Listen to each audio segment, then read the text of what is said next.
ሰላም ቤተሰብ እንዴት ናችሁ? ሰላም ናችሁ ወይ? ሁሉ ሰላም? እኔ ጋር ሁሉ ሰላም እግዚአብሔር ይመስገን።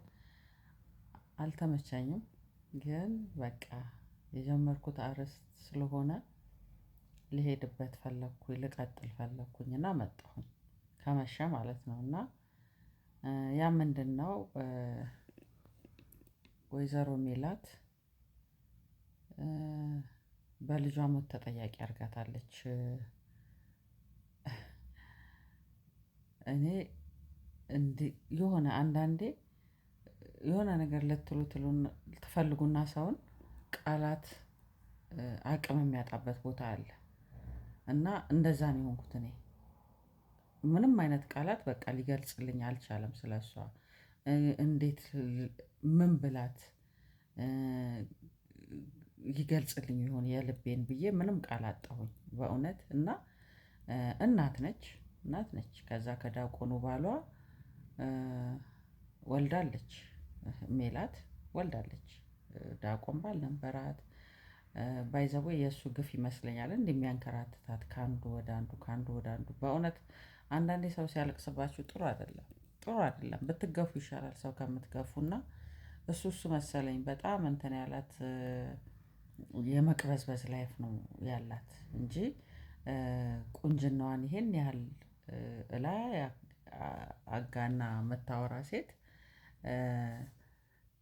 እንዴት ነው አንዲት ሴት ቆንጆ ነኝ ካለች የራሷ የሆነ ሰው ነው ሊኖራት የሚገባው እንጂ ዝም ብሎ የሰው እየነጠቁ እየመነተፉ ቆንጆ ነኝ ማለት አይሰራም አይሰራም። እና ቁንጅናዬ ፈተና መጣብኝ ምናምን ምናምን ነገር አለች። ኦኬ ውበት እንደተመልካቹ ነው።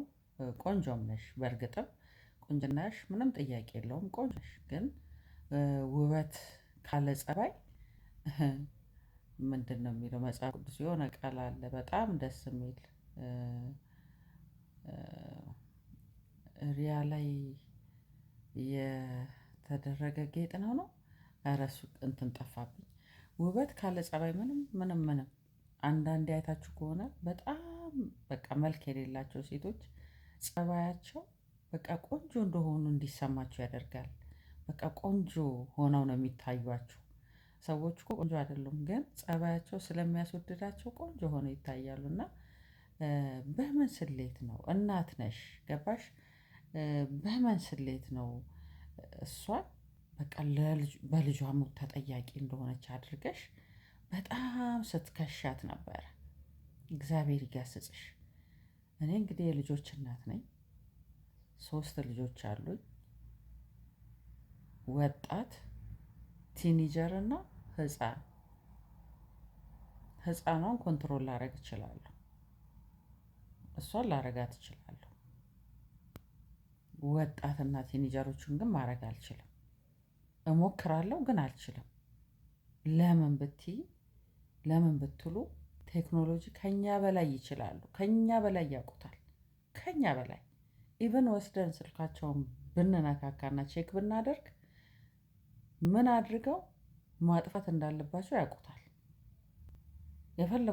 የፈለጉትን አድርገው ቤተሰብ ቼክ ሊያደርገው ይችላል ብለው ሊያጠፉት ይችላሉ። ሊቆልፉት ይችላሉ። ገባችሁ? ቴክኖሎጂው ከኛ በላይ ያውቁታል። ከኛ በላይ ስለዚህ ለእግዚአብሔር ነው የምንሰጠው በተቻለን አቅም እንከታተላለን ግን ክትትላችን የትም አያደርሰንም። ምክንያቱም ይበልጡናል። ይሄ ቢመረንም ልንውጠው የምንችለው ነገር ነው። ገባችሁ? እንደገና ደግሞ እናት ነሽ።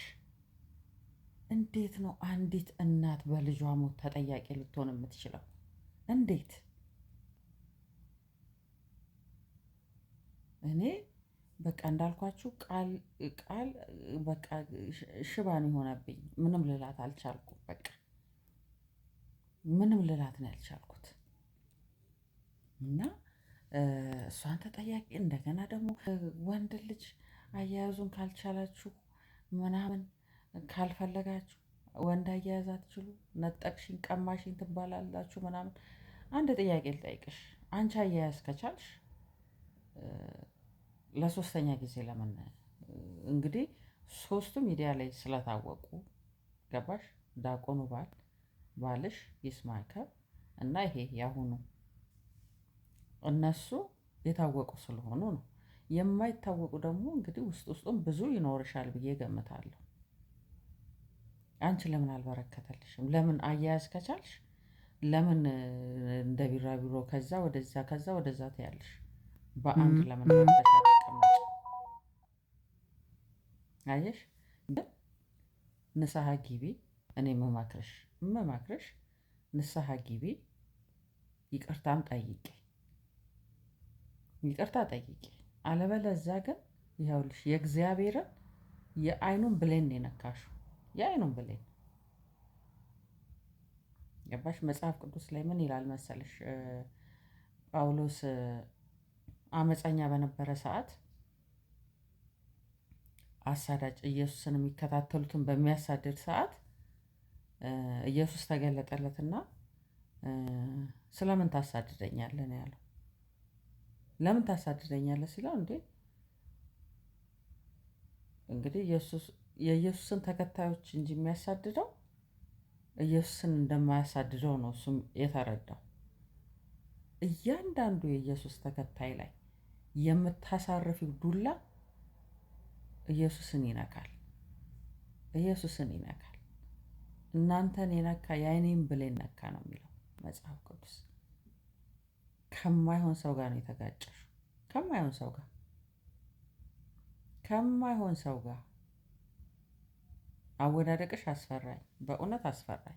ከዚህ በፊትም የይስማዕከ ሚስት እንደዚህ ነበር ስታብጠለጥያት የነበረው ሚዲያ ላይ ወጥተሽ ከሌላ ወልዳ ነው የእሱ ልጆች አይደሉም፣ ዲኤንኤ አስመርምረን የእሱ ልጅ ስላልሆኑ ነው ምናምን ብለሽ በየሚዲያው ስትከሻት ነበር። አሁንም ዘሴም ሺት ነው ያደረግሽው። አየሽ ብዙ ጥፋት ታጠፊያለሽ። የሆነ አንድ ጥፋት አጥፍተሽ እሱን ጥፋት ለማስተባበል የምትሄጂበት መንገድ ሌላ ጥፋት ነው የሚሆንብሽ። እና እኔ አወዳደቅሽ እያስፈራኝ ነው፣ በእውነት እያስፈራኝ ነው። ይሄ ሰውዬ እኔ ሲጀመር ከምሬ ነው የምልሽ የሆነ ቢፈታ የፈታት ሚስቱን ዝም ብሎ በየሚዲያው የሚያብጠለጥል ወንድ ነው ብዬ አልገምትም። አይደለምም እሱ የእግዚአብሔርን ቃል የሚያውቅ ሰው ነው ብዬ አልገምትም።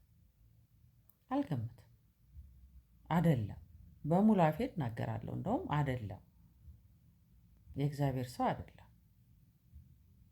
የእግዚአብሔር ፍጡር ሊሆን ይችላል፣ የእግዚአብሔር ሰው ግን አይደለም። የእግዚአብሔር ልጅ አይደለም። የእግዚአብሔር ልጅ መሆንና የእግዚአብሔር ፍጡር መሆን ይለያያል።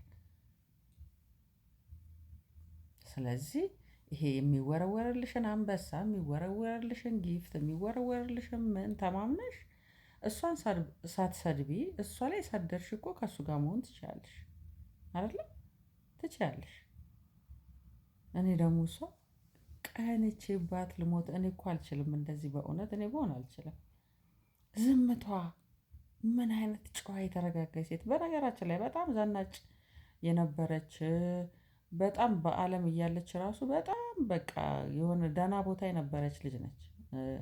እንደውም የሆነ ሰዓት ላይ ከነ ቻቺ ዘፈን ላይ ዳንስ ምናምን ትደንስ ነበር እና አጥፉልኝ እሱን እኔ በቃ አሁን ተለውጫለሁ ምናምን ብላ ተናግራለች። የሆነ ሰዓት ላይ በየሚዲያ ሲወጣ እሱ ነገር እየተሸማቀቅኩ ነው ምናምን ብላለች እና ዘናጭ ልጅ የነበረች ነች። ራስሽን ብዙም ከፍ ከፍ ባታረጊ ጥሩ ነው። እና ዛሬ በድካም መንፈስ ነው የመጣሁት። የእህትነት ምክሬ ይቅርታ ጠይቂ፣ ንስሐ ግቢ። አለበለዚያ አወዳደቅሽ ጥሩ አይሆንም። ይህንን ነው ማለት የምፈልገው። አመሰግናለሁ።